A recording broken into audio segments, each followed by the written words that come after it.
మా చిన్నతనంలో ఒక కొత్త బైక్‌ని చూసినా, లేదా పైనుంచి విమానం వెళ్ళినా, చాలా వింతగా, విడ్డూరంగా గూడా ఉండేదండి. నిజంగానే హైదరాబాద్ నగరం వచ్చిన తర్వాత రకరకాల బస్సులు చూసి కూడా చాలా ఆనందంగా లోనయ్యాం. అలాగే ఈ ట్రైన్స్ ఇవన్నీ కూడా చూసిన తర్వాత చాలా చాలా ఆనందమైతే అనిపించింది.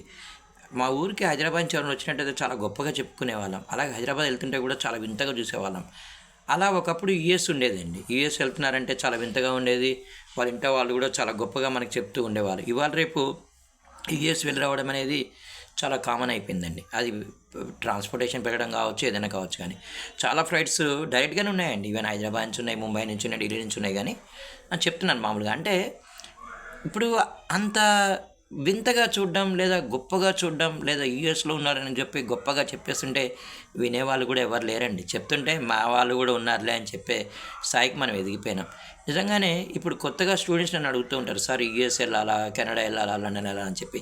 నాలాంటివాడిని అడగడం వల్ల పెద్ద లాభం లేదు. ఎందుకంటే నేను ఒక మామూలు టీచర్‌ని కదా! కాకపోతే ఒకటేంటంటే యూఎస్‌లో జాబ్ మార్కెట్ మాత్రం ఎప్పుడు స్థిరంగా లేదండి. జాబ్ మార్కెట్ అయితే ఫాల్ అవుతుంది. యూఎస్‌లో మనం ఇప్పుడు ప్రస్తుత పరిస్థితి గాని చూస్తున్నట్టయితే ప్రస్తుత పరిస్థితి చూసినట్లయితే అక్కడ ఎంప్లాయ్మెంట్ రేట్ అనేది తగ్గింది యాక్చువల్గా. స్లమ్స్ కూడా కనిపిస్తున్నాయి. చాలామంది జాబ్ కోల్పోవడం ఉంది. ఇండియన్స్ డైరెక్ట్‌గా వెళ్ళంగానే జాబ్ పొందడం అనేది జరగట్లేదు.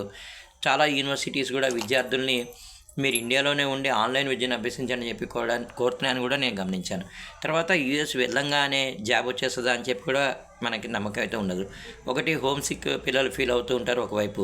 ఇంకోటి మన వాళ్ళు ఉన్నా, మన బంధువులు ఉన్నా సరే మనని అక్కుని చేర్చుకుంటారని చెప్పి మనం ఎప్పుడు కూడా అనుకోవద్దండి. నిజంగానే వాళ్ళ లిమిటేషన్స్ వాళ్ళకుంటే ఇంకా కొంతమందికి హెల్ప్ చేయొద్దు అని ఉంటుంది. పైకి ఊరికే చేస్తాం, అది చేస్తాం అని చెప్తారు కానీ ఏమో అండి, వద్దు, అనవసరం, వద్దు. వాళ్ళు అనవసరంగా లేనిపోయిన వివాదాలు మనకు కొని తెచ్చుకోవడం ఎందుకు. న్యూ జెర్సీ లాంటి నగరాల్లో, న్యూయార్క్ లాంటి నగరాల్లో, టెక్సాస్ లాంటి నగరాల్లో మన తెలుగు వాళ్ళు చాలామందే ఉంటారండి. తెలుగు వాళ్ళు ఉన్నారు కదా అని చెప్పి మనం వెళ్ళిపోతే మన ఎవరు కూడా హక్కును చేర్చుకోరండి. ఒక ఉదాహరణ చూడండి, మన హైదరాబాద్లో మనం ఎంతమందిని హక్కును చేర్చుకుంటున్నామండి. బయట ఎవరన్నా ఏదైనా సహాయం కోరితే ఏదో చేతనే సహాయం చేస్తున్నా చూసుకుంటూ వెళ్ళిపోతున్నాం మనం. సేమ్ అదే పరిస్థితి ఇక్కడ ఉంటుంది.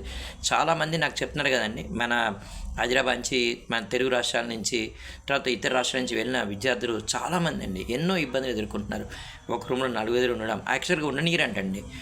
ఎవరన్నా చూడడానికి వచ్చినప్పుడు బయట పార్కులో ఉండడం, ఇవన్నీ కూడా అండి చాలా జాబ్లెస్ మార్కెట్ పెరిగిపోవడం. ఎందుకంటే ఎంతో కష్టపడి ఇక్కడ తల్లిదండ్రులు అప్పో సొప్పో చేసి అక్కడ పంపిస్తారు. సో అక్కడ ఉద్యోగం దొరకదు. ఒక్కొక్కసారి కాస్త కొంచెం ఎదురు చూడాల్సిన అవసరం అనేది ఉంటుంది. ప్లస్ హోమ్ సిక్ ఒకటి పిల్లలు ఫీల్ అవుతూ ఉంటారు. ఇన్ని పరిస్థితుల్లో మరి వెళ్ళాలా, యూఎస్ఏ వెళ్ళాలా, కెనడా వెళ్ళాలా, ఇవన్నీ కూడా సరే, అది మీ నిర్ణయాన్ని మీకు వదిలేస్తానండి నేను.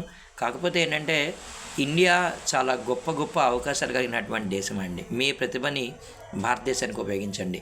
కాకపోతే ఏంటంటే యూఎస్లో మన తెలుగువారు, ఇతర వాళ్ళ, మన దేశస్తులు ఎవరైతున్నారో వీరు మన ఆర్థిక అభివృద్ధికి వారు ఎంతో కృషి చేస్తున్నారండి. నిజంగానే వారికి మాత్రం జేజేలు పలకాల్సిందే.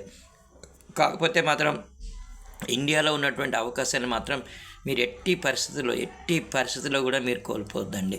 కాకపోతే అక్కడ మన వాళ్ళు ఉన్నారు అనే నమ్మకంతో మాత్రం ఎవరన్నా వెళ్తున్నట్లయితే మాత్రం ఒకటికి 2 సార్లు ఆలోచించుకోండి. నిజంగానే మన హైదరాబాద్ నగరంలో కూడా సాఫ్ట్వేర్ ఇండస్ట్రీ బెంగుళూరులో కానివ్వండి, అటు గురుగావ్ కానివ్వండి, అంతా కూడా బ్రహ్మాండంగా డెవలప్ అయిందండి. బెంగుళూరు కానీ ఇవన్నీ మనం చూస్తున్నాం ఇక్కడ.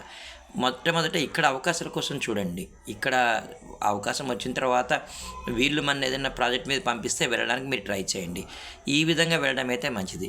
ఇక కెనడా, ఆస్ట్రేలియా, లండన్ అంటారా, అది మీ పైన డిపెండ్ అయిందండి. మీ నిర్ణయం ఎలా ఉంటే అలాగ ఆలోచించుకోండి. కానీ ఇండియాకి ప్రాముఖ్యత అయితే ఇవ్వండి. ప్రస్తుత పరిస్థితుల్లో నేను చెప్తున్నాను.